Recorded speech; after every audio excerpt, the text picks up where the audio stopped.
Friedberg, what are your thoughts on it? Look, I think this is a real threat to the open internet. I'm really concerned about the language that's been used that basically speaks to protecting the safety and security of the American people by actively monitoring network traffic and making decisions about what network traffic is and isn't allowed to be transmitted across the open internet. It's the first time that I think in the United States, we are seeing like a real threat and a real set of behaviors from our government that looks and feels a lot like what goes on in China and elsewhere, where they operate with a closed internet, an internet that's controlled, monitored, observed, tracked, and gates are decided by some set of administrators on what is and isn't appropriate. And the language is always the same. It's for safety and security of the people.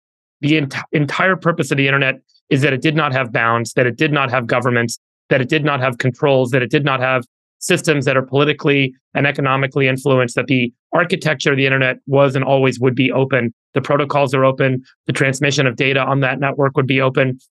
And as a result, all people around the world would have access to information of their choosing. And it allowed ultimate freedom of choice. You know, this kind of is the first of what I'm concerned creates a precedent that ultimately leads to a very slippery slope. Saying that TikTok cannot make money in the US by charging advertisers or managing commerce flows is one thing. That's where the government can and should and could, if they chose to, have a role. But I think going in and observing, tracking internet traffic and making decisions about what is and isn't appropriate for people, I think is one of the things that we all should be most concerned about what's going on right now.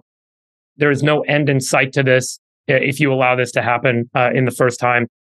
You know, VPNs, virtual private networks, allow you to anonymously access internet traffic and access internet traffic via remote destinations. So that the ultimate consumption of content that you're using can't be tracked and monitored by local agencies or ISPs.